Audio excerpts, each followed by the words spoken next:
In this video, I'm going to talk about acceleration that's resulting from uniform circular motion, and mostly I want to focus on the direction that acceleration is happening.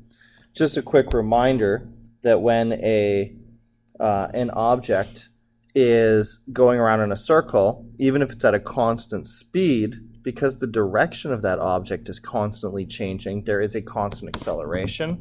Remember that velocity is a vector, and so it includes speed and direction, and that acceleration is related to change in velocity.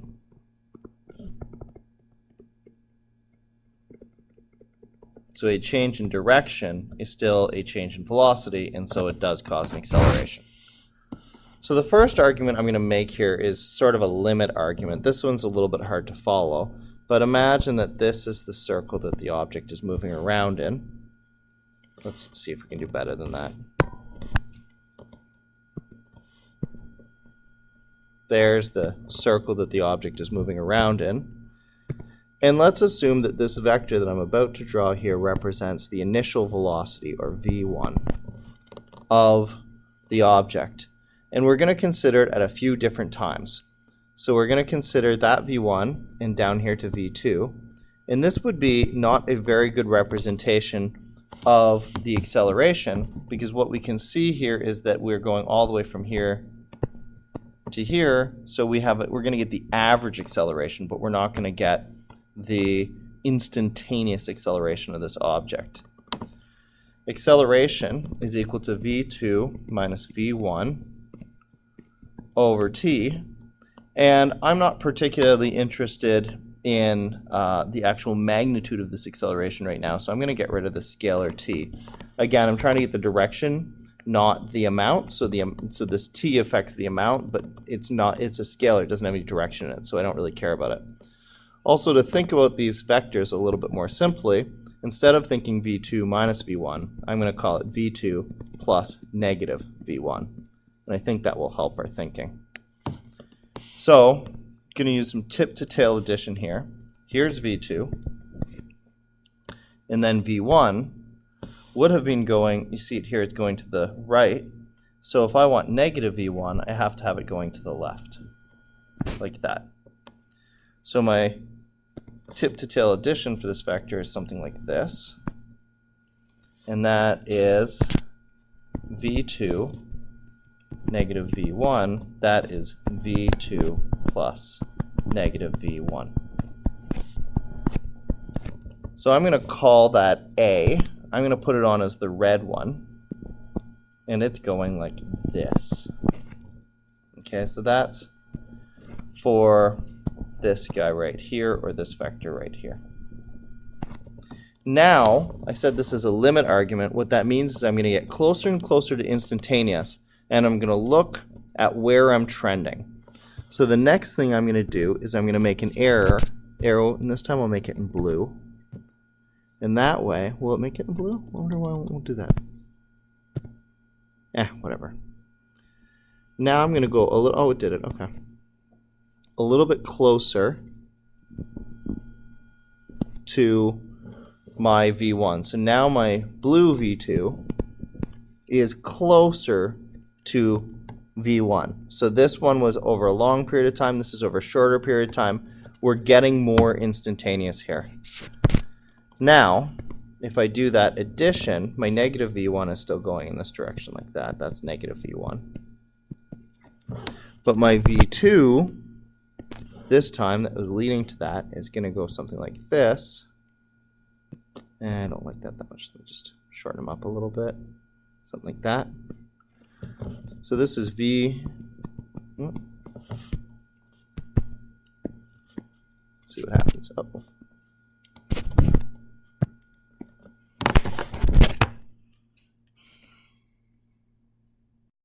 Sorry about that. I just had to pause while I plugged in. And now we're back here. So this is my v2. Let me erase that and make it in blue. v2 minus v1, or v2 plus negative v1. So that's my resulting vector, v2 plus a negative v1. And what that one looks like in comparison to that one, where that one was going back like that, this one is now going to come in a little bit like that.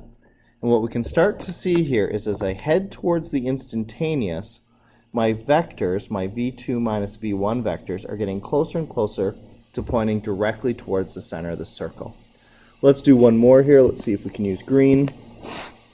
And let's see if we can get one that's getting pretty darn close to instantaneous, something like that.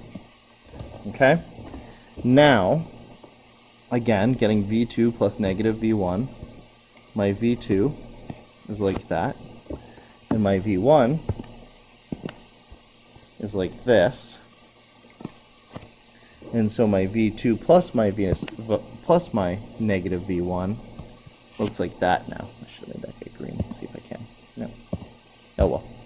So this is my v2 plus negative v1 for my, this was very average, this is halfway, now this is getting pretty close to instantaneous.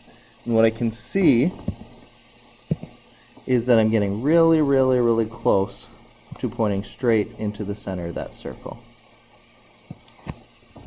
If I were able to do this in an instantaneous sense, then I can imagine at this point that if I were to try and come up with my acceleration for my object as it's at this point, its acceleration would be pointed straight into the center of the circle. Nah, I'm going to fix that. I'm not happy. Do that again. It'd be pointed straight into the center of the circle. If I can get it straight. There. So, I went with a long average, then a shorter average, and a shorter average as I tried to get towards the instantaneous acceleration. It started really far back and went closer and closer and closer to the center of the circle. And so what I get from this is that in uniform circular motion, the acceleration is directed towards the center of the circle.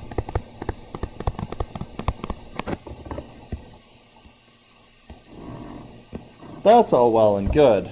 This is there's a much simpler argument to get to this final result. And it comes from considering uniform circular motion in the real world. I want you to imagine that you took a rock and you tied it to a string and you swung it around in a circle. Around and around and around. Here's you holding the string that's attached to that rock. As that rock whirls around in a circle, what direction is that string always pointed? It's always pointed straight into the center of the circle. So when the rock's there, it'd be pointed like that. When the rock's here, it'd be pointed in like this. When the rock's here, it'd be pointed in like this. If we recognize that the force of tension on that string is what's causing this circular motion, then what we'll realize then is that the acceleration must be directed radially inward because the force of tension is directed radially inward, and the force of tension is what's causing that acceleration. So they have to be directed in the same way. So here's the limit argument that you can make that's nice and geometrical and maybe a little bit confusing. If you just think about this in the real world, then I think you can see that the string that would be causing something to move in a circle is always pointed straight inwards, and as a result, that acceleration must be straight inwards because that's the only force that's causing that acceleration.